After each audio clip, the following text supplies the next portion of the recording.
Hello, everyone. My name is Julius Austin. I'm here with the Sacramento Promise Zone in Sacramento, California. Our lead agency is the Sacramento Housing and Redevelopment Center. Agency, excuse me. I don't even know where I work. But I just want to welcome you all to Quality of Life Planning, a path to resilient and vibrant neighborhoods, a great presentation that is a part of the National Coalition of Promise Zones 2020 Federal Convening. We have a great treat for you, but before we get started, I just want to handle a couple of housekeeping items. I just want to make sure I notify you all that the presentation is being recorded. It is simultaneously being aired on Facebook Live on the Sacramento Promise Zone Facebook page, and also some of our National Coalition of Promise Zone partners will be re-airing that or rebroadcasting that and having watch parties as well. We ask that all participants please remain muted throughout the duration of the presentation. You will still have ample opportunity to pose questions and comments in the chat box. Grant, our moderator, and I, and maybe some other folks from our planning team will be monitoring those questions and comments, and we will pose those questions and comments to the presenters. We've also allocated some time at the end of all of our presentations for a question and answer session as well. So without further ado, I would like to introduce you to our awesome moderator who will share a little bit more about himself. But Grant, please take it away. Appreciate it, Julius. And my name is Grant McFan. I'm a management analyst with the Indianapolis office of the U.S. Department of Housing and Urban Development. And I am the community liaison to the Indy East Promise Zone. So I've asked a colleague of mine, Leah Berti, to open this panel and facilitate the presenters. And I will assist with the chat and some other pieces. So I'm going to pass it right now to Leah. Alrighty, thanks Grant. Good afternoon everyone. My name is Leah Berti and I've been a management analyst with the HUD office in Indianapolis for almost a year now. Prior to that, I was an AmeriCorps Vista with the Indy East Promise Zone, to which Grant is a federal liaison, and that's on Indianapolis's near East Side.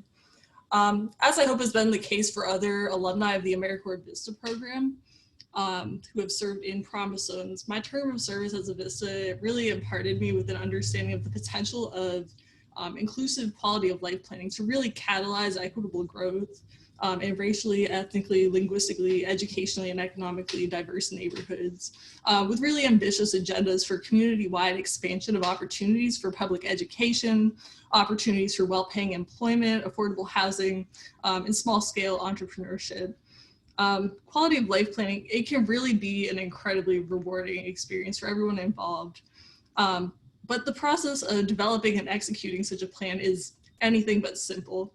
It can really become rife with tension sometimes and discord if carried out tactlessly. There's no easy answers as to how the perfect quality of life plan should come about and guide community decision making, but we're really fortunate today to have the guidance of a panel with extensive and largely successful experiences with quality of life planning. So our speakers today are Aaron Larimore, Alicia Baker, and Maury Plombeck. Mr. Larimore is a senior program officer with LISC Indianapolis, and he's been with LISC for nearly 2 decades, serving in the Detroit and Indianapolis offices. He supports efforts to deploy special funding and credit enhancements for underwriting, originated in monitoring LISC Indy's loan portfolio, which includes both commercial and residential real estate. Aaron leads the homeowner repair program and provides technical assistance to build capacity for community partners. Alicia Baker is the Indiana and Ohio Community Engagement Manager for AuntBertha.com, which is a nationwide social care network that helps connect people to social services. She was formerly the Director of Neighborhood Engagement for the John Bonner Neighborhood Centers on the Near East Side of Indianapolis. During her tenure with the JBNC, she collaborated with local agencies and neighbors, empowered residents, and advocated for the continued sustainable development of the Near East Side. Maury Plombeck is the Neighborhood Development Director for the Indianapolis Neighborhood Resource Center. Previously, Maury worked as a planner in Cheyenne, Wyoming, and then with the City of Indianapolis Department of Metropolitan Development as a senior planner, administrator, and director. So those are our three speakers for today.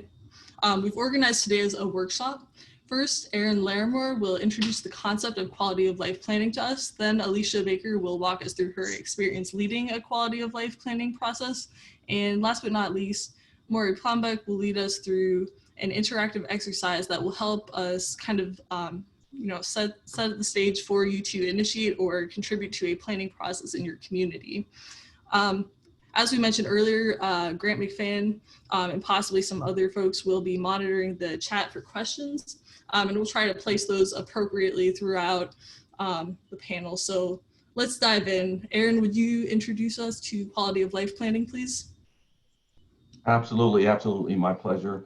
Hello, everyone with us on on today's event. My name is Erin Larimore. I am a senior program officer with the Local Initiative Support Corporation office here in Indianapolis. As Leah noted, I have been with LISC for a decade and a half plus in working in both our Detroit offices and here in Indianapolis for the past 13 years.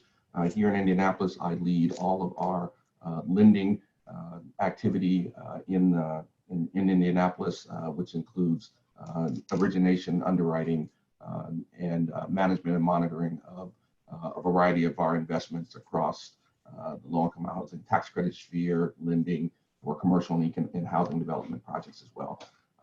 So I'm happy to talk a little bit about this work today in terms of quality of life planning.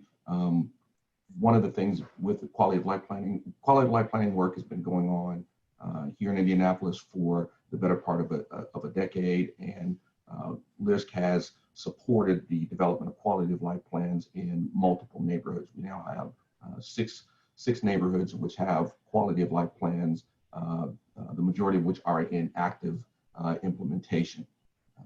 And if you can see my screen, please give me a thumbs up. Excellent, excellent. All right. So, what I'd like to do is just try to talk through sort of an overview of quality of life plan development from our perspective here at LISC. And there are, some basic elements of that. Why do you want to make a plan? How do you make a plan? What's the plan going to look like? And how does the process of making a quality of life plan work? So why make a plan? Briefly, some bullet points around that. You want to create a shared vision of a better neighborhood. You want to put together a list of shovel-ready projects. You want to give a neighborhood political clout. A plan is an important document in the sense that neighborhoods that have a plan are more competitive for resources than neighborhoods that don't. And if, as a neighborhood, you have a plan, it is both offense and defense, right? If you have a plan, you can play offense because you have an affirmative vision for your neighborhood, and if you have a plan, you can play defense in that other people and forces outside of your neighborhood don't have the easy ability to come in and plan for you or impose an agenda on a neighborhood that perhaps is not wanted. Other reasons, leveraging public and private dollars. A plan puts you in a much better position to leverage resources than having no plan at all. Documentation of progress and achievement. This is important. You want to note what your progress is, and that's easier to do when you're doing that against a plan, against a strategy, and what those achievements are. Also very important, building relationships within a neighborhood, between organizations at the neighborhood level, between residents, between different factions and elements within the neighborhood, old and young, professional and non-professional, and so on and so forth. And lastly, you want to develop neighborhood leaders. What makes a plan go on the ground is definitely the people who are on the ground working with you, and you want to develop that leadership as best you can over the course of of a plan implementation. So those are also some of the reasons why you want to make a plan. You know, and let me just go through those really quickly and with some examples. You know, shared vision, being able to speak with one voice on important issues. A great example of that is Riverside High School in the northwest area of Indianapolis. There was a tremendous process. The quality of life plan for this neighborhood called out the issue of needing better educational opportunities for students in this area, particularly high school students who had fairly limited options, and that clear focus in their quality of life plan helped them to attract the attention of the Herring School when they were looking to expand their campuses and put them at the top of the list, as opposed to other neighborhoods where the case was not as clearly made. Shovel-ready projects, quality of life plans often outline really specifically what kinds of projects are on the minds of a particular neighborhood. In an example of the Northwest area, Cleo's Bodega and Cafe. This particular neighborhood was one where you have a significant food desert, and which had lost in the past 6 or 7 years, had lost all the neighborhood grocery stores that were in sort of walkable distance for many of the people in this community and were relied on. So addressing that problem was called out in their quality of life plan. Political clout, when you do a quality of life plan, you start going through that process. It is a process of convening and organizing a neighborhood, and that process, certainly when it's successful, helps a neighborhood to accrue power, helps a neighborhood to organize its thinking, its resources, its people, and even when a planning process is perhaps not even its most successful, you are still getting the benefit of organizing activity going on in the neighborhood, bringing people together to talk about shared ideas and a shared vision for a neighborhood. That's always an important kind of element and aspect to undertake in a neighborhood, and quality of life planning processes help you do that. Well, wrong direction. Funding leverage, this is important. Quality of life plans, because they in some ways what they are, when you get done, they're a menu of investment, right? So often those plans are going to outline a number of different opportunities for investment in a neighborhood, give those things names, give them a location, and begin to lay out what the needs are in terms of financing and support to take those ideas from drawing board to reality. So they're really key in that. A great example is the PR Mallory campus in the near East Side.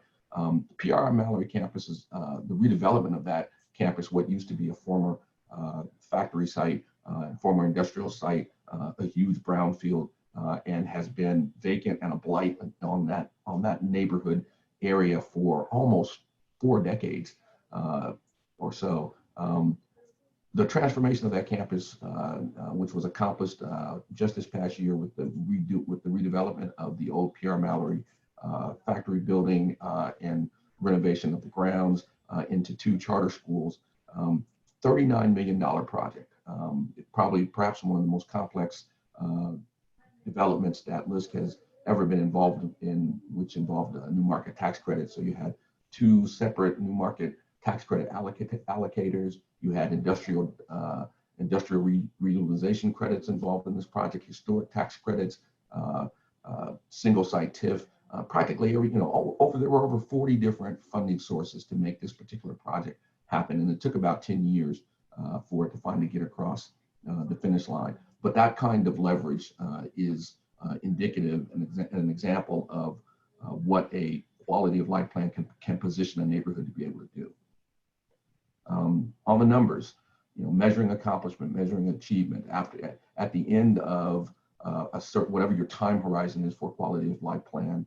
One of the things that you're able to say, because you're measuring against a plan and against a set of activities, is you are able to say, okay, after 5 years or 6 years or whatever your time horizon was, we leveraged $25 million.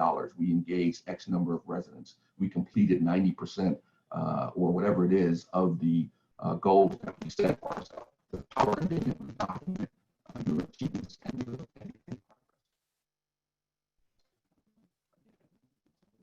things about building those relationships.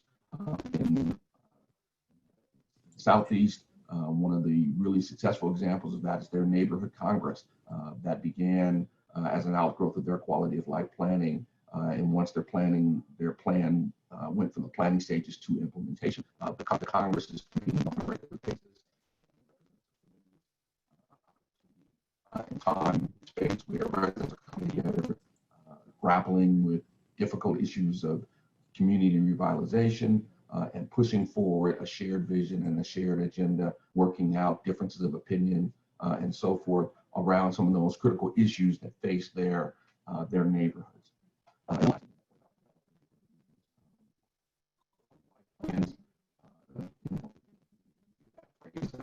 Adversity doesn't build character, it builds it all. Like that in terms of neighborhood leadership, but they often reveal it, what's already there and existing and in place. So it's an important part of what quality of life plans do, is not only are they surfacing development opportunities and physical redevelopment opportunities, but they're also surfacing leadership in the neighborhood. Leadership. What are they? Excuse me, Aaron. Yes. I'm sorry, I just want to interject a little bit. Occasionally your audio is going in and out a bit, and okay. So just wanted to make you aware. Okay, great, thank you. So if it might, it may be a helpful signal if my audio becomes really bad. You just give me a thumbs down or something.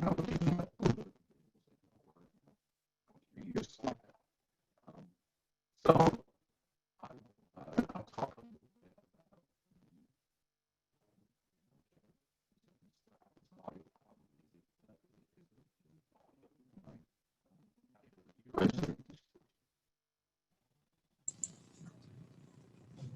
Yeah, unfortunately, Aaron, we kind of lost your audio for the past minute or so.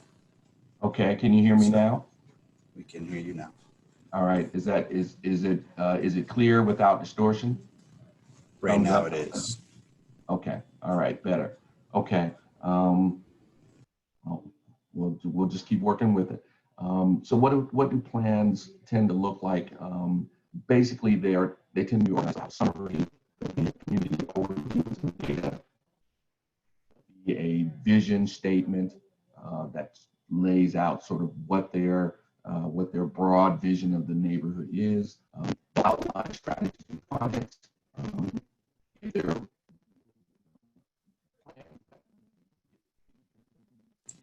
will lay out some timelines and timetables for the work, and they'll have some way of measuring their success. They'll lay out some goals.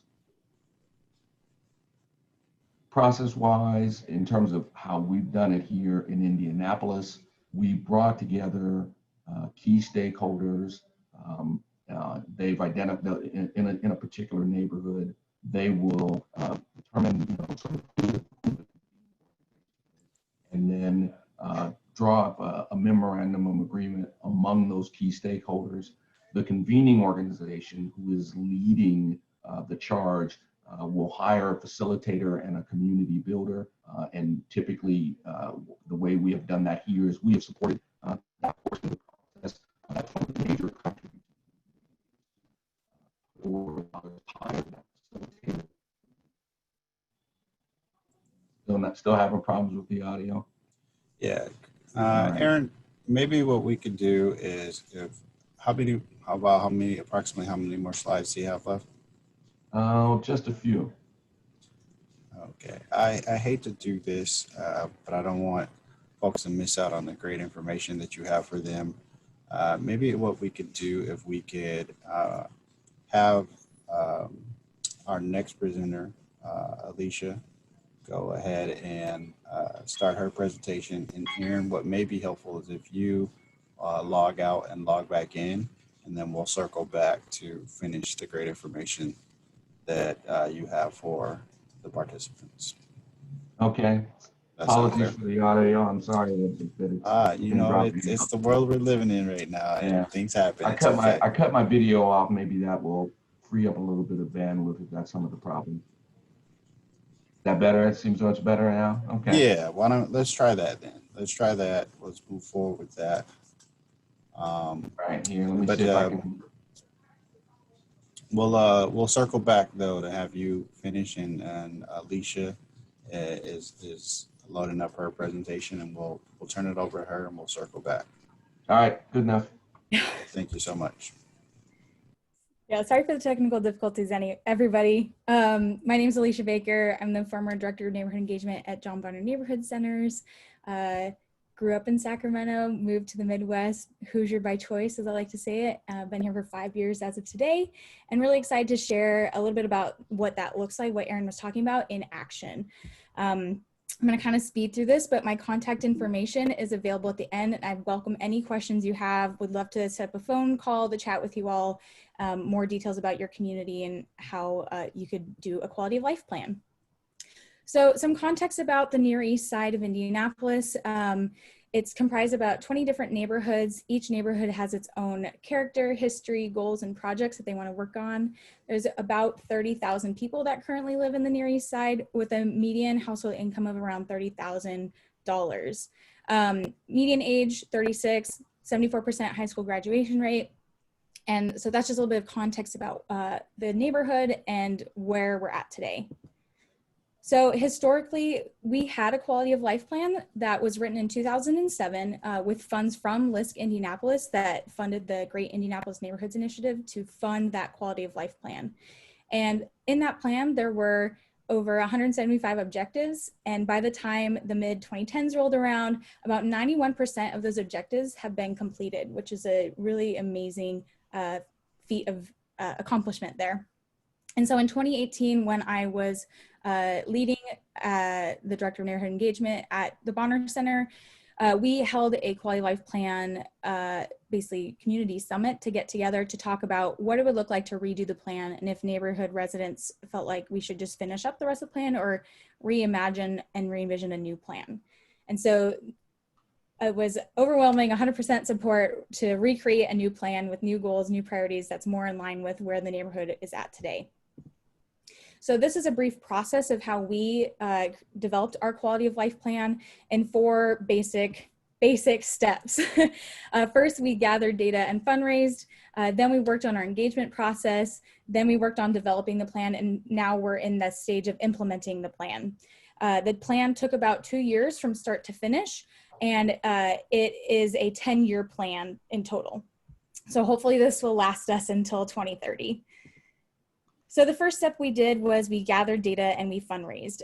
We commenced with a distribution of a neighborhood survey, did outreach to neighborhood leaders, and started fundraising to hire a facilitator and hire community organizers for that. The survey was distributed all across the Near East Side, social media platforms, survey boxes at local small businesses, neighborhood associations, and we also had canvassing events as well. So we tried to plug into those already existing methods to gather data and then also get the word out about the plan. From there, we tapped into a huge engagement strategy, had over 1,000 people answer that survey, knocked on 7,500 doors in the neighborhood, invited people to come to a visioning day in September of last year, where we got neighbors all in the same room to kind of dream and scheme about what is possible in our community. So we had about 250 people attend that event. It was really fantastic. And all the way leading up to it, we really wanted to focus on equity and inclusion in the plan. And so in order to do that, we hired 5 part-time community organizers who are representative of the different communities we wanted to make sure their voices were heard in the plan. So we had community organizers for Spanish-speaking neighbors, for neighbors that identify as Black or African American, senior neighbors, renting neighbors, and then neighbors in a certain part of the neighborhood east of rural, which is a little bit less engaged in the process historically. From there, from Visioning Day, we worked really hard over the course of 9 months to develop the plan. So we created, based on all the feedback we got from the surveys, from all the outreach and events we did, we created 9 kind of focus areas for the plan. And those groups of people that were interested in developing out the sections of the plan met monthly to write out the actual action items that they wanted to see implemented in their neighborhood. So each month they got together and wrote that out, and then their work culminated in a final open house where neighbors and stakeholders could review the work being done, give input, and then kind of rework it, fine tune it. And the plan was submitted to the city of Indianapolis on May 5th of this year. And we submitted it to the city because we have a really great process here in Indy where the plans can be certified by the city. And what that means is that when city officials want to go into a neighborhood and learn about the city or start a new project, they have to take a look at that quality of life plan first. And it's a really powerful advocacy tool for neighbors to have their voices heard about what projects the city might consider adopting in their part of town.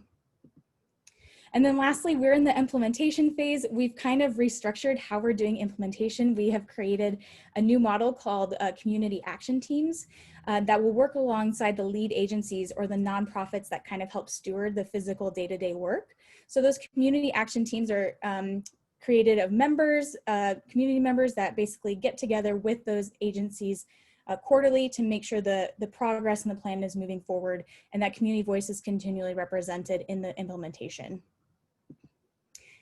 Some challenges, as there are always challenges, we had to think really strategically about how we're going to break down barriers to participate in this process. So that meant things like having interpreters at every event. That was ASL and Spanish interpretation. That meant having locations available on bus lines, having events outside of 9 to 5 working hours, and then sometimes during 9 to 5 working hours, because some people work different jobs.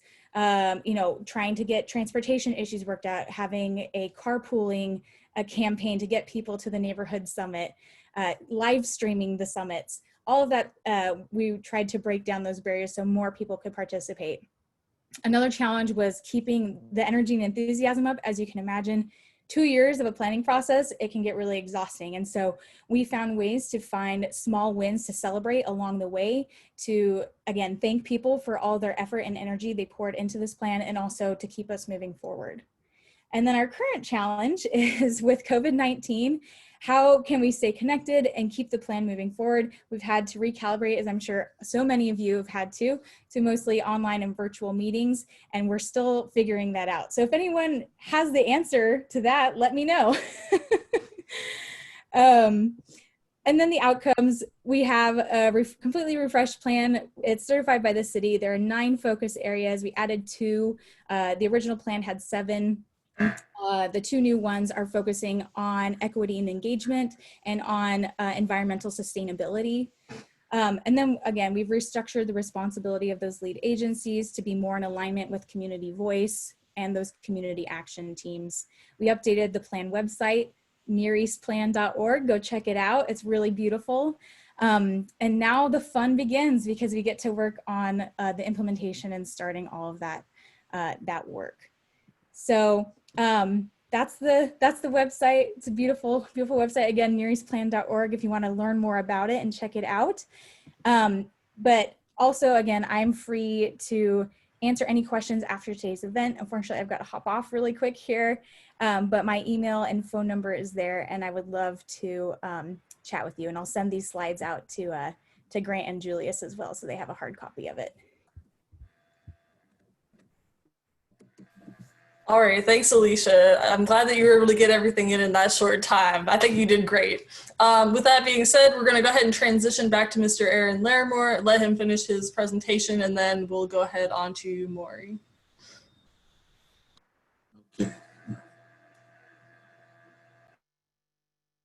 Okay. just a second here.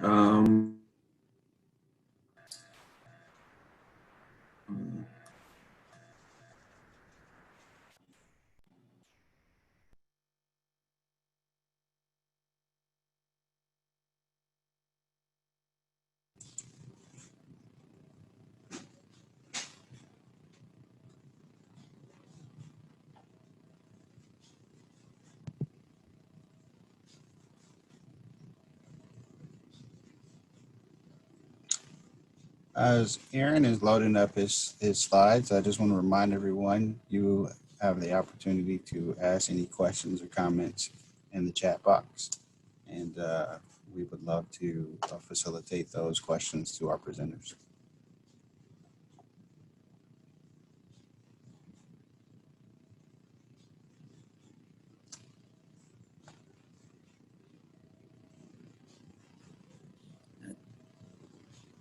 Good morning. I have a question. This is Crystal. I see that you all are recording and live on Facebook. Is there a handle that we can check out so we can review and rewatch this meeting? Yes. Thank you for your question, Crystal, and thank you for posing it verbally. But we want to remind everyone, please put your questions or comments in the chat box, and the moderators will facilitate that.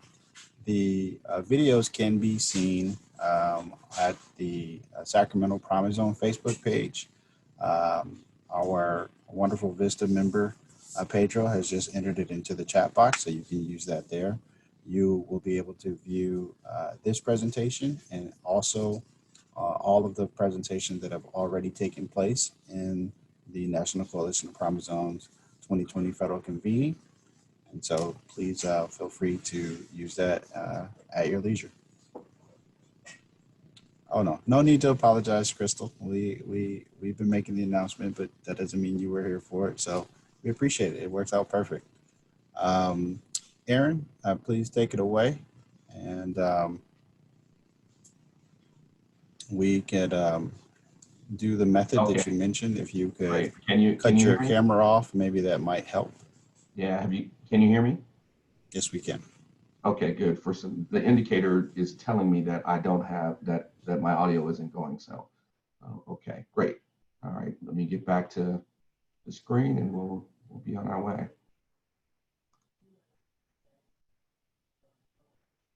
And I'm going to stop my video too. Okay, all right. Let's see. How's my audio? Thumbs up? Great. All right. So process-wise, and Alicia gave you a little bit of the flavor of what it looks like on the ground too, so that was great. But process-wise, you get the key stakeholders together. There's an identified convener. That convener hires a facilitator and a community builder. These are components that LIST typically has supported financially. They outline what their process is going to be, the boundaries of the area that they're going to do the plan for, figure out kind of what their process is for engaging the public and residents, putting together a task force, outlining a timetable, what the meeting schedule is going to be, so on and so forth. A significant portion of community building work, a lot of data gathering, having a meeting with community residents to try to lay out some vision for what they're trying to accomplish overall, and then strategy planning teams that are meeting over time to outline the priorities, develop the projects, and obtain commitments. Components of that process are, and these are things that we were keen to help support, early action grants. So one of the things that always gets identified in a quality of life planning process is that there are sort of low-hanging fruit opportunities for projects and things that can be done quickly. Planning is not always the thing that communities and neighborhoods want to do. A lot of times neighborhoods feel like, look, we're planned to death. I mean, this goes on all the time. And while you have me in this room talking about planning, I'm looking out my window and nothing is changing. And so that kind of feeling on the part of residents and participants can be draining and a drag on the process. But doing early action grants is a way to sort of address that and to give people a feeling that there's momentum. Then there's plan completion, a ratification meeting or something, some type of gathering that culminates in an acknowledgement of the completion of that work, and that we're now beginning to move into implementation. Just a few things about the roles, the different roles. So a community builder. This is basically a body on the quality of life plan process. You need somebody who is convening those meetings, taking notes, engaging residents, bringing together data and information, helping to surface the concepts and the big ideas, helping people to articulate it. Residents, sometimes may not have all the language they need to get out of their head their aspirations for a neighborhood. And so the community builder is really part and parcel of all of that, and working with neighborhoods. Something that's not sort of here, but should be, is just really a bullet point around that idea of leadership development. Community builders are a really big part of that, identifying neighborhood leadership, supporting it, facilitating that voice being heard. The community builder's job is not to do all the work of planning and ideation and what have you that residents are going to do. The community builder's job is to help residents do that work. And to the extent that leaders are being surfaced in this process, your community builder should be someone who has the skill set to help engage those leaders and help them to develop. The convening organization is the organization who's sort of managing the process up at one level removed. They're the person that's responsible for managing that community builder, also managing the facilitator that's doing the convening of the groups and drawing out all that input. So their job is to hold that whole process together, especially when it gets difficult or challenging. They have to report on that process, report on the progress. And after the planning has been done, typically they're going to be the organization that's going to lead that implementation plan and begin capitalizing on whatever momentum and successful collaboration has come out of it.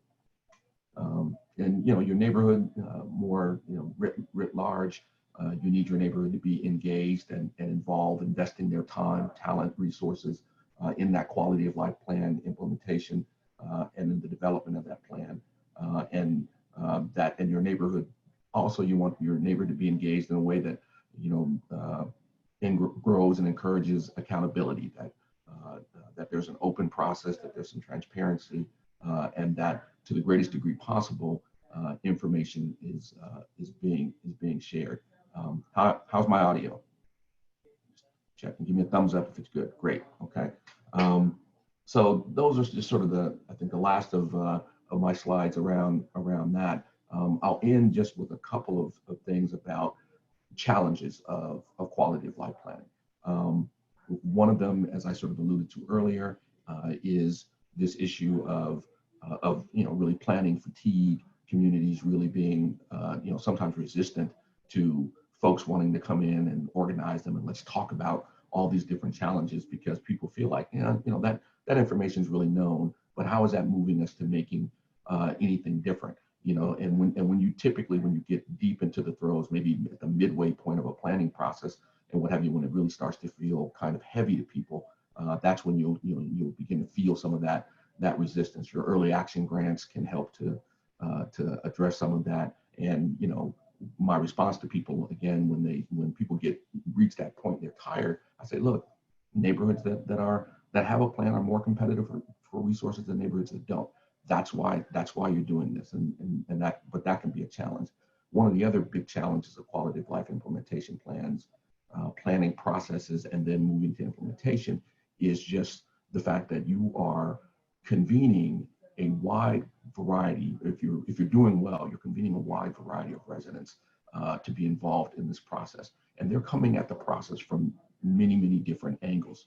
Some people are, some people may be really interested and intrigued by the entirety of the process. They want to be involved with all of it. They see the big picture. They're really engaged. Other people may be involved because, well, you have a committee that works on beautification or placemaking projects, and that's really the thing that gets them excited. And they don't really care about any of the rest of the stuff you're talking about, housing, crime, none of that. They don't care. They're just really, or they're just really interested in what you're going to do around making the parks in the neighborhood better. So you have this wide diversity of people coming to the process, both in terms of what they're interested in and also in terms of what kind of time they have to give to the process. Some people in your neighborhood, you know, maybe they're retired, maybe they have lots of time available to be at every meeting, be really, really involved. Other people, maybe they're shift workers and they're like, look, I got headspace for what you're doing, you know, from 10 p.m. at night till 2 in the morning before I go to work or something. So that's the other challenge of it, is trying to keep all those folks with all those disparate reasons why they're engaged and their disparate time availability, trying to keep all those folks attached and engaged to a collaborative process like that over time. That's challenging. One of the things that I think many of these plans struggle to do once they get into implementation is figuring out how do you maintain what's a communications management system or networking that you can do that helps you keep all those people together, not only through the planning process, but also when you get into implementation. So those are probably the two of the things I'd highlight as big challenges around quality of life planning and implementation that people don't necessarily have great answers for yet. It's always a struggle. And I'll end Aaron, this my is time there. Aaron, Grant, this is Grant McFan here. A couple of questions popped in the chat, and then if you'd field them, and then we'll move on to Maury. But so you mentioned the disparate or the diverse interests. How do you, or do you have any advice for neighborhoods where there are these, you know, a lot of narrow interests and multiple efforts happening in parallel? And how do you bring them together and motivate them to come to the table? And also, how do you identify what the nature and character of a successful lead organization is for a planning effort like this? I think in terms of lead organizations or conveners, and tell me how my audio's doing. Is it thumbs up? My audio good? Okay. I think in terms of a convening organization, the best convening organizations are ones who already have some good relationship with their neighborhood. So they're a known quantity in the neighborhood. They have leadership that's accessible. Hopefully they have some good mechanisms already as part of what they do for how they engage neighborhoods. One of the other things that is interesting about quality of life plans is that they are a community organizing effort. And one of the things that we found in doing them is that if the convening organization, while it may be a community-based organization, if it doesn't actually have in its practice, ongoing practice as an organization, a good methodology for getting feedback from its community and engaging with the community and being accountable, well, they're going to have problems trying to convene an organizing process like this because they didn't already have a good practice around how they engage neighborhoods, and now they have to figure one out in order to do this whole convening process. So a neighborhood, so an organization that has some good practice and good engagement and good processes for it to be accountable to a neighborhood and to engage people is going to be an organization that has a better shot at completing a planning process successfully than an organization that really doesn't do a very good job of connecting to its neighborhood. Appreciate it. Before we get too far off of our scheduled end time, I'm going to throw it to Leah and move it forward. Aaron, I really appreciate it. My pleasure, my pleasure. All right, so just so folks know, we're probably going to run over about 15 minutes. So if there's something that you all have to do at 3 p.m. Eastern time, then please be mindful of that. We will probably be running over time, but not too much. So next up, we'll go ahead and transition on to Maury. So the group is primed to get a feel for quality of life planning in terms of like what they'll get out of this exercise that Maury's about to lead us through. So Maury, I'll let you take it away.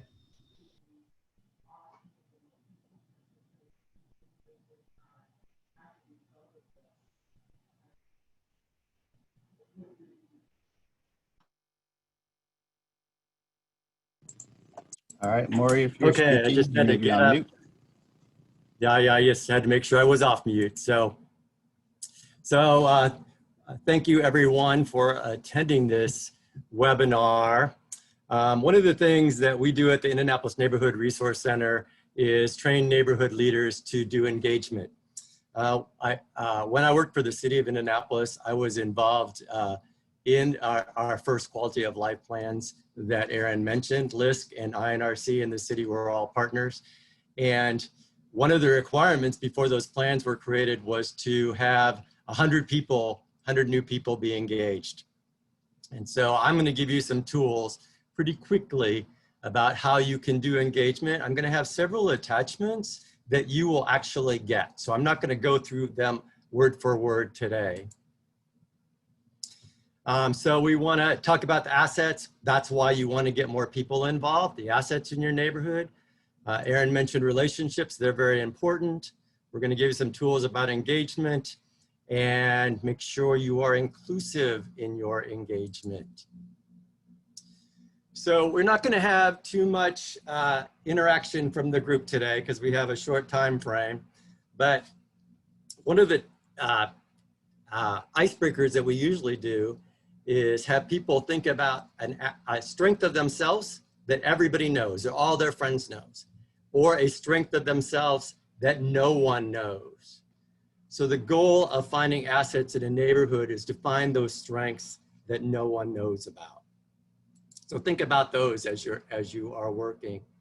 So asset-based community development is that. It is focusing on the good part of any situation. It's a mindset that changes our inclination to view life and situations as problems that need to be solved and replaces those thoughts with focus on supporting and promoting the things that are working. And if you think of an asset-based mindset, you can use those assets to solve many problems. And then community development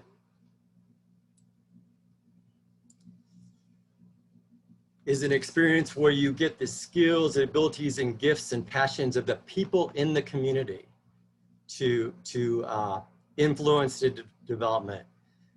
The people that are on this webinar today, you are not the people that are doing this community development. You are working with the communities to do that. And so you want to get engagement to involve as many people as possible. And when you think of asset-based community development, some people think it glass half full, some think of it a glass half empty. In reality, when you're doing community development with residents and businesses, you can always refill that glass.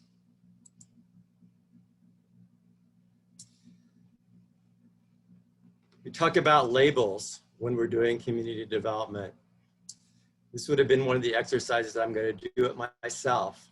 So think about something that you dislike about yourself and think about how you would feel if everyone always thought of you that way. So I run with a group of people here in Indianapolis called Back on My Feet. I don't always know the people I'm running with.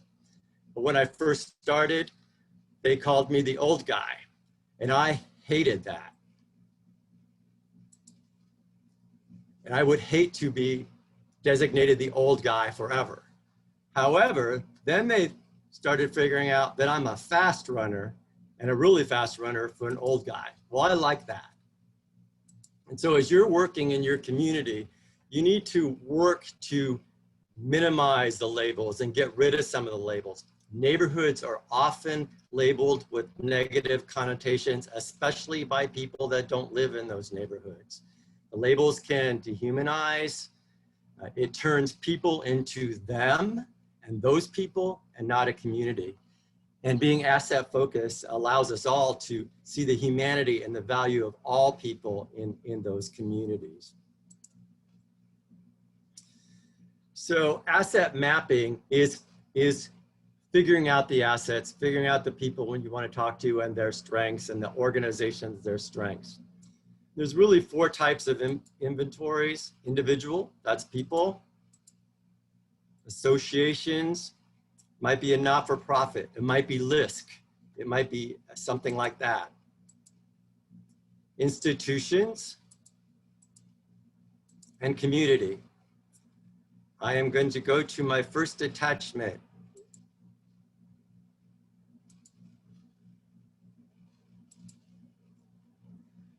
Whoops. So this is a sheet that you can use in your neighborhood to just think about the assets that you want to look into your neighborhood. And so it has some individual ones, associations, you know, what's in the neighborhood, like parks and schools, what happens, faith-based institutions, and things like that.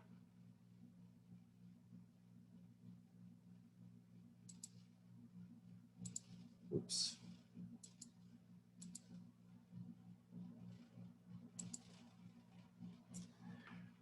So when you are thinking about doing your mapping, you need to figure out who's going to do it. It's not probably going to happen by a lot of people. You want to decide why you're going to do it and establish goals. What do you want to know? Are you doing it just because you came to this webinar today? Are you doing it because you're creating a quality of life plan? Are you doing it because you want to do something else in your neighborhood? You want to figure out how you're going to do it? What kind of questions to ask. It's very important if you have a group of different people asking questions to different people that you've all agreed upon the same question. So you're getting the same type of feedback and you can evaluate that later. Handout number 2 is questions to ask before you start doing mapping. I'll show you that really quickly.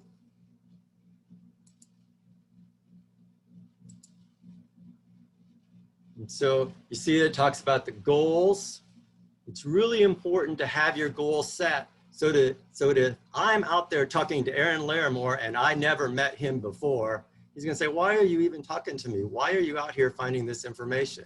Well, you need to have a good set of goals on why you're doing that. And you also want to know what you're going to do with the information. Somebody might want to ask about that. How many people you want to interview. All of those kinds of things are in this, this questionnaire.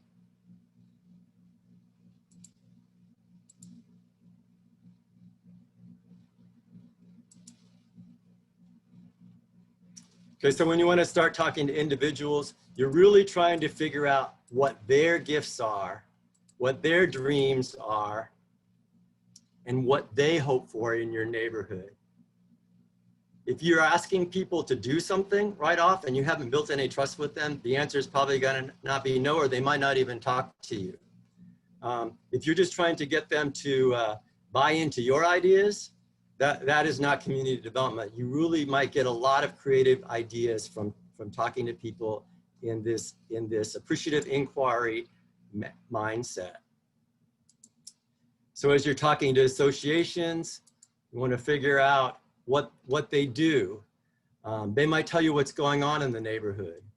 They can give you input that you haven't thought about before. They might be able to help with your efforts. You can also find out what's happened in the past. I think Aaron mentioned lots of neighborhoods have done lots of planning. And so you can find out what's happened in the past, what's worked, what hasn't worked, what they liked, things like that. I have a couple of handouts that you can use to help you when you're doing your associational mapping.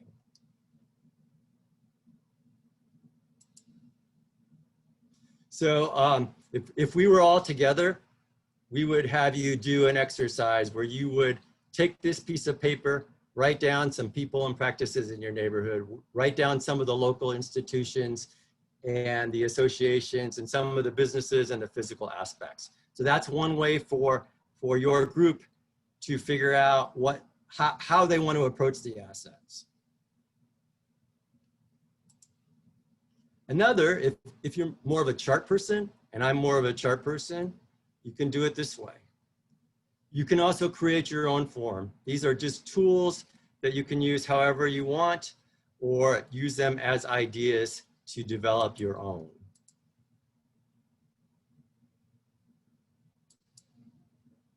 Community mapping. So there's lots of assets in the community that you should use. I found that in Indianapolis, some are used more than others. In particular, I was a planner in the planning department here for like 28 years. One of my favorite things to do was help neighborhoods. And if I didn't know the answer to something, I probably knew who to get the answer from. So make friends in these different organizations. Depending on your city, here in Indianapolis, in our mayor's office, we have mayor's neighbor advocates. So we have 9 people that are really designed for helping people in neighborhoods. So find out who that is in your city. And a couple more handouts that you can use to help you in determining this.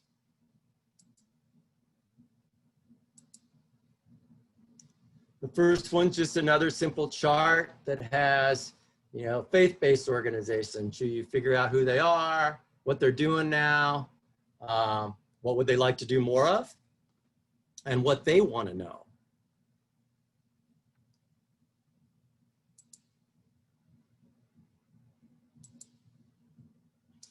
And then here's a list of questions and a list of different groups that might be in your neighborhood. And it just helps you think about, oh, I never really thought that there might be a bingo group, or I don't know the neighborhood associations. I should figure out what neighborhood associations are in my area.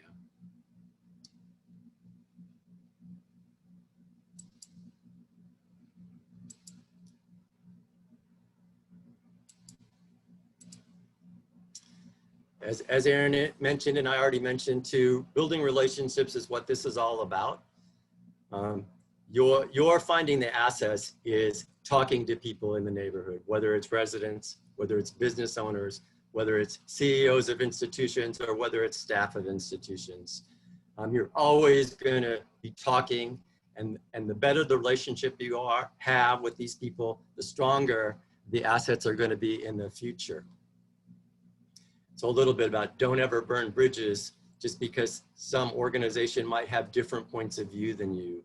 They can still be an asset to you and your organization.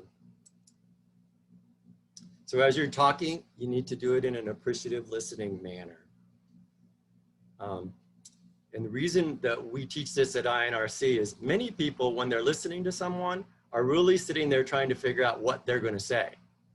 If that's what you're going to do, figure out what am I going to say after this person is done, you really haven't heard them. And so you want to learn. You want to learn what their dreams are. You want to learn what they want for the neighborhood. And so these are different tools to do it. You can use body language and encouraging words. You can paraphrase. I often paraphrase when people are talking to me. Listen for the content, but also some underlying emotion. You know, you might have people that have lived in the neighborhood for a long time and have been frustrated by different things, even though they're still positive, and they might have an emotion that affects how they're saying stuff and how their ideas reflect what the neighborhood should be. Respond to the feelings and the message, and then watch for nonverbal cues, and always repeat and remember and clarify what they're saying. So the other side of appreciative listening is appreciative inquiry. So you shouldn't be out there as a group telling people what your thoughts are. Often when I worked for the city, people would say, you've already made up your mind, why are you out here trying to talk to us anyway? And I know we would all be frustrated if somebody asking for our opinion already had their mind made up. So you want to make sure that when you're talking to someone, you don't have your mind made up, or your group doesn't have your mind made up.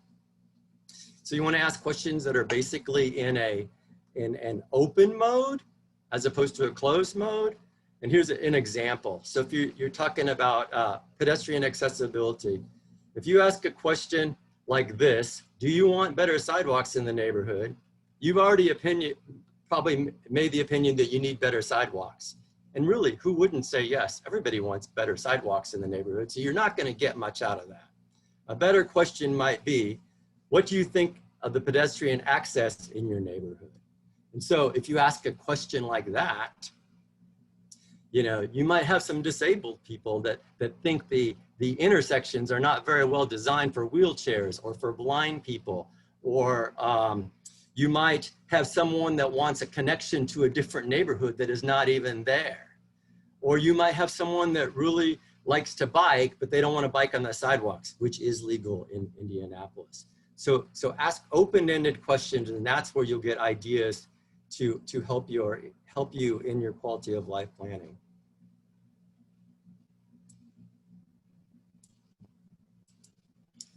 So there's really kind of 4 Ds in this appreciative inquiry: discovery, And so that's appreciating what's already working in the neighborhood. And you can find that out from the neighborhood people. Dreaming, I mentioned that word already. You know, what could happen here? What do you want to accomplish? Design, you know, you're talking to someone, you ask them, what's the ideal outcome? What would you like to have happen? And how is it best to happen? How is it best? And then finally, destiny. How would you make this happen if you had all of the resources in the world?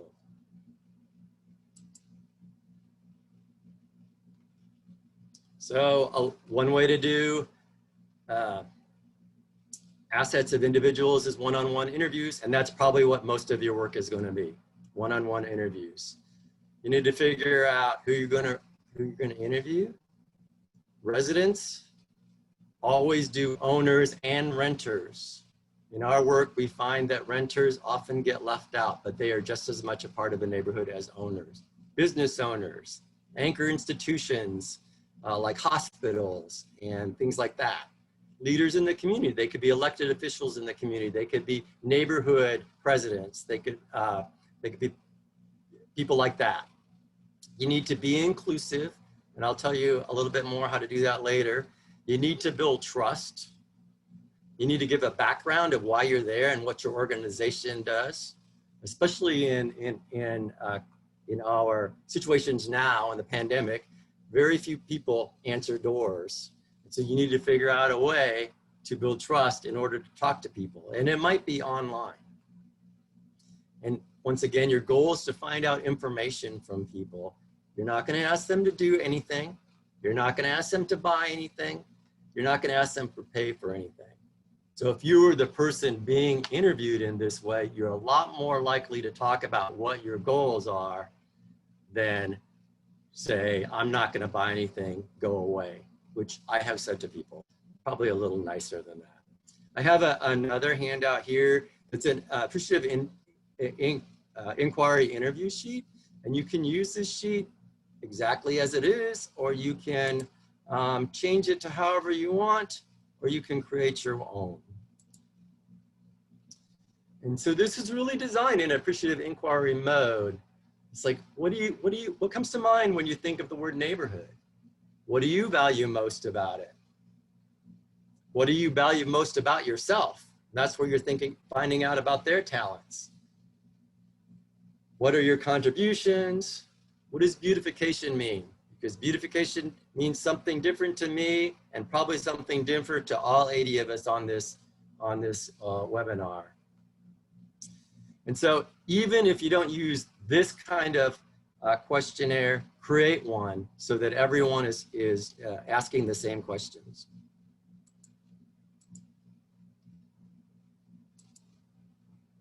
You can do focus groups, and I'm sure you know what that is, but it's a facilitated discussion with a target audience or a group about a specific project, topic, or an issue.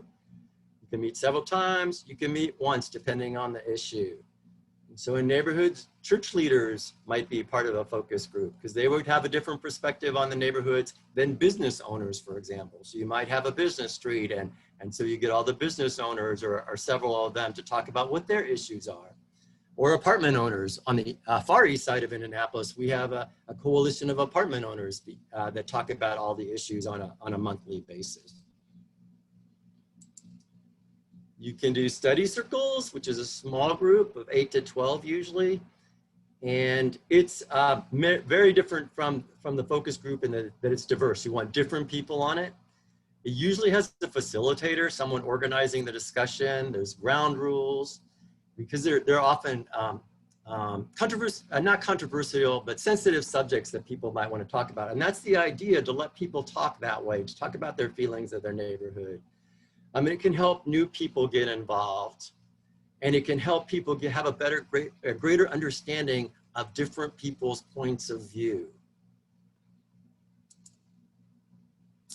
Certainly, in this day and age, we should use social networking, connecting, and these are the ones that are around today. I expect in a few years, maybe in a few months, we'll have different ways to do social networking.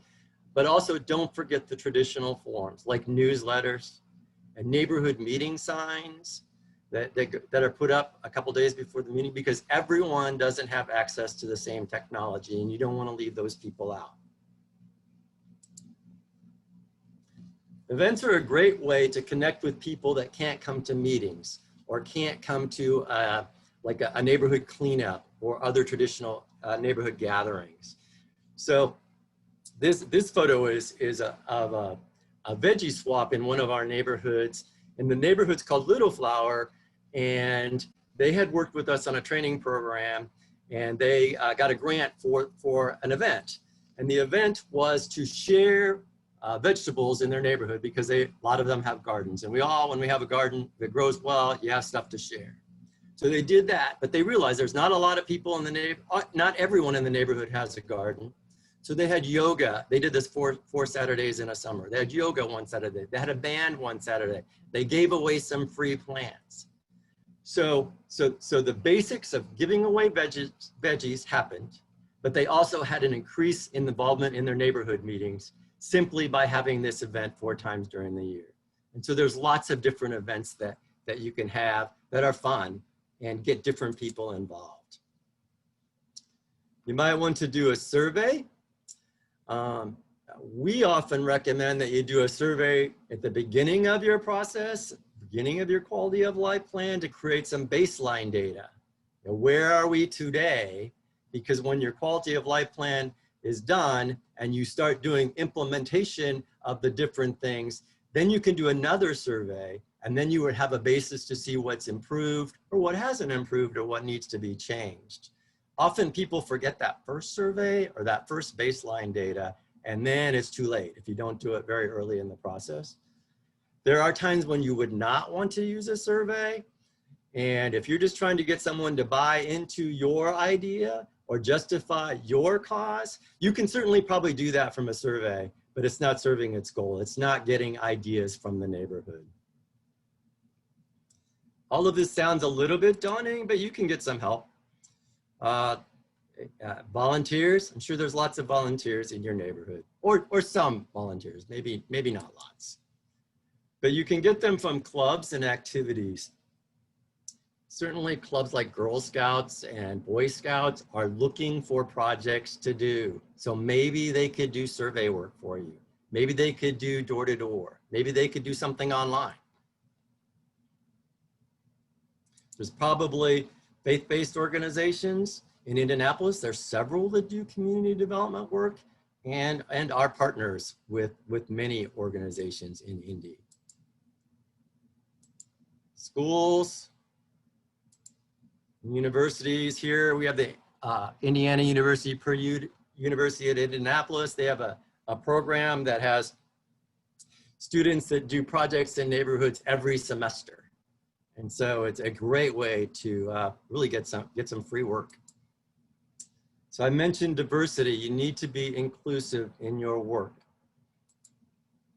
And so when we talked about that a few years ago at INRC, you know, you can figure out who's there, but how do you know who's not there? So why not use information that's already there? So in this case, we're going to just simply use the census data and complete your census, because this data is important for the future of all of us.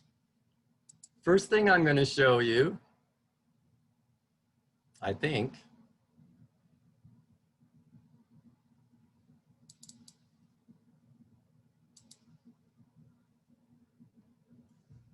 or maybe not.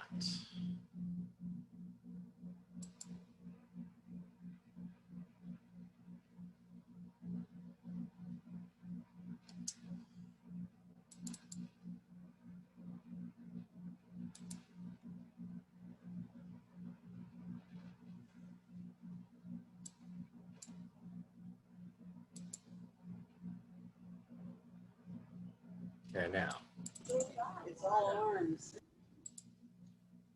Are you guys seeing? What are you guys seeing? I'm seeing the slide, Maury. We'll probably, I'm not seeing I'll it. ask that Okay. you. Thank you. So that was my greatest fear about this whole thing is messing up the technology. I got pretty far without doing it. Okay, so you probably all know that every single parcel is part of a census tract. Well, this happens to be Marion County, which is the city of Indianapolis. The reason I show this map is that many neighborhoods are comprised of more than one census tract. So I'm going to go out of that and show you an easy way to search for census tract information in your city.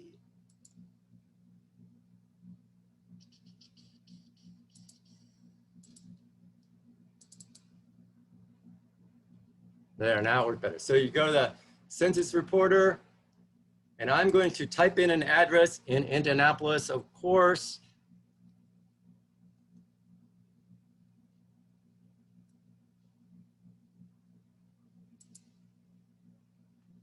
Shows me a location, but it shows me all kinds of different types of information for the site. That's not really my goal here. I'm going to go to the census tract for you. This census tract has 2779 people. If you go down to the race and ethnicity, in that neighborhood, it's about 50% white and 50% black. Not exactly. Well, if you went to the neighborhood meeting, or if you had people in your quality of life planning process that were all white or all black, you are certainly missing out on a great deal of population in your neighborhood, which also means you're missing out on an important point of view. But not only do you have the two larger groups, there's 5% Hispanic origin people. That equates to 138 people in this neighborhood. So that is not insignificant. You also have 2% Asian, which is 55 people. So you might reach out to other neighborhoods to find out if they know people of these different races to get them involved if they're not. It just gives you a sense of who's not in the room and who's in the room based upon this data. But it's not only important to be inclusive of people of different races. It's also important to be inclusive of people with disabilities. And so I already searched out this chart, but you can do that in the census data yourself. I'm going to go to a chart for this neighborhood. So there are people with disabilities in this neighborhood. If there are people with disabilities in the meeting, well then great. You have to be really sensitive when you're trying to figure out about disabilities though. In Indianapolis, we have a group called Accessibility, and I would go to, and they work with all people of all disabilities. I would go to them to talk about what's the best way to determine how to get people involved in my neighborhood who have disabilities. Once again, in this neighborhood, people of 18 to 64 years of age with 1 or 2 disabilities equates to 133 people. We don't know what those disabilities are. Same with 65 or older. So typically they have more disabilities, but that's 136 people just in this neighborhood. So it's important to reach out to the groups like this if they're not involved. And there might be other groups that I'm not even really thinking about.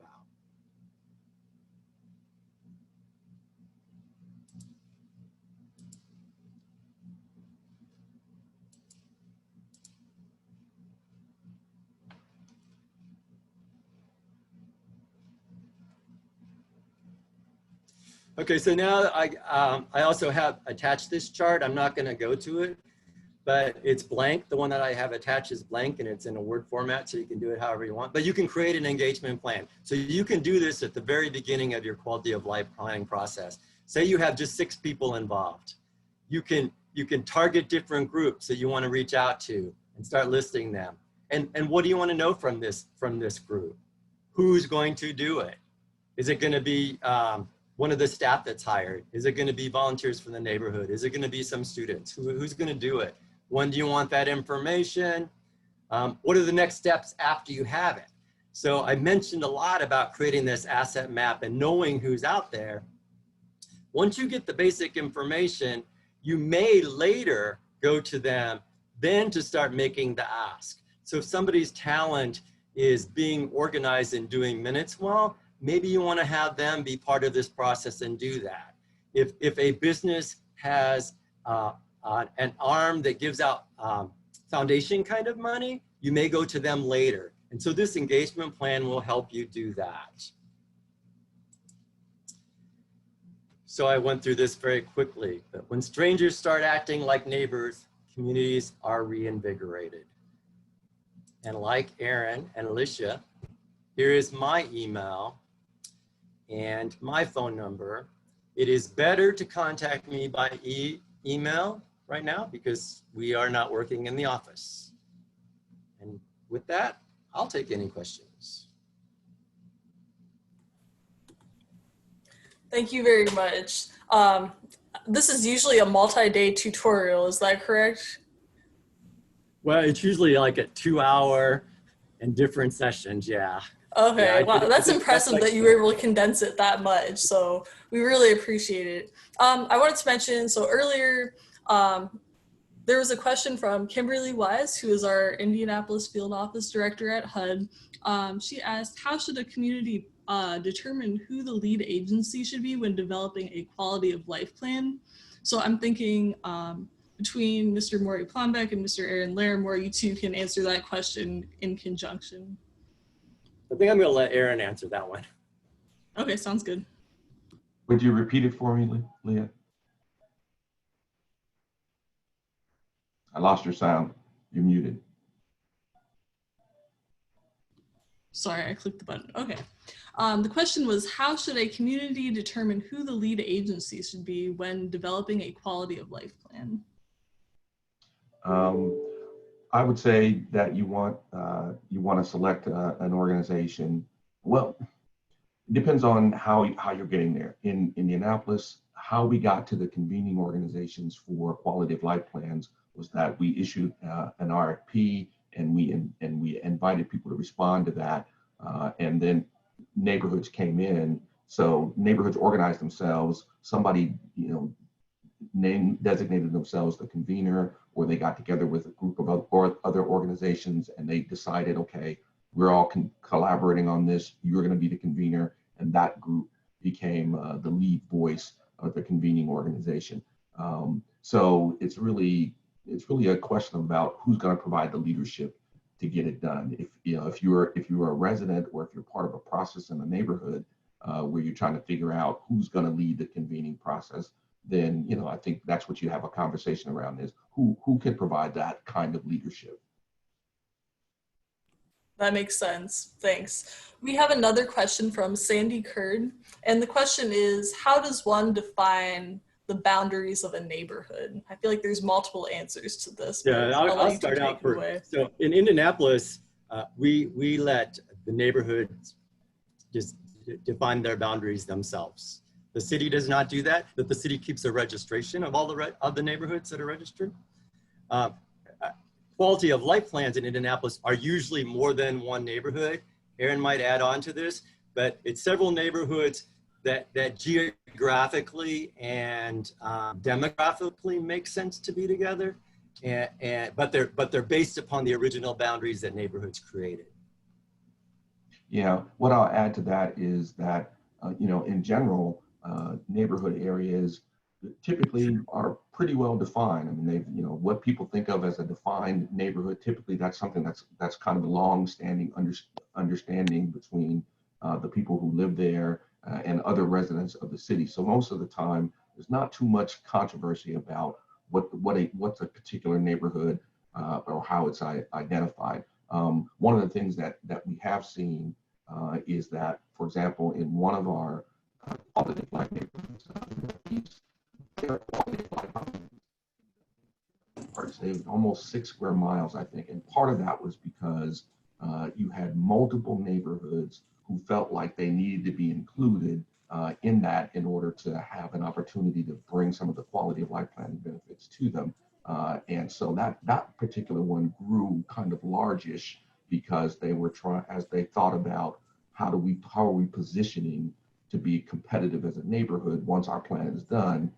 there were certain assets and resources that came with including or not including certain areas. So sometimes you can see an area grow beyond, in terms of multiple neighborhoods beyond just sort of what people typically think of as, yeah, well, this area is this sort of neighborhood.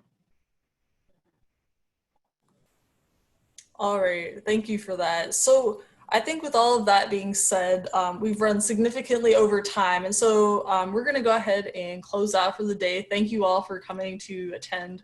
If you have further questions, I think what's gonna happen is Grant McFadden is gonna compile all of the slides that were presented today, and then he'll send them out to attendees. Grant can confirm or deny whether that's the case, but that was my understanding. That'll work. Okay. All right. So you'll be receiving everything from him shortly. So if you have any further questions, feel free to direct them using the contact information that's included in those slides. And does anyone have any concluding remarks, or shall we go ahead and close out? I'll close out. Thank you, Leah. Great job. So I definitely want to, on the behalf of the National Coalition of Farmer Zones, thank our panelists. Thank you so much, Aaron, Alicia, and Maury. I want to thank Leah for doing a great job of co-moderating. Also would like to thank Grant for moderating. But most importantly, I would like to thank everyone who registered and attended this presentation, and also want to thank you for staying over time. But I want to remind you that the video of this presentation, it will be available on the Sacramento Promise Zone Facebook page. So you can go back and look at some of the information that you might want to revisit. Also, Leah mentioned that Grant will be sending out the PowerPoint slides. So Grant, or one of the members of our planning team, will be forwarding you the information. But also want to remind you that there are going to be 6 more presentations next week. And so please attend some of those. And I know that if you've already registered, you are aware of that. But if you enjoyed this presentation, or you've been able to participate in some of the other presentations, please share it out with your network, get more people to view. And then if you missed presentations, all of the videos of all the presentations are available on the Sacramento Promise Zone Facebook page. And we'll be forwarding some more information how you can access the videos in other ways as well. So thank you all. I hope you have an enjoyable remainder of your day, and we appreciate you greatly. Thank you so much.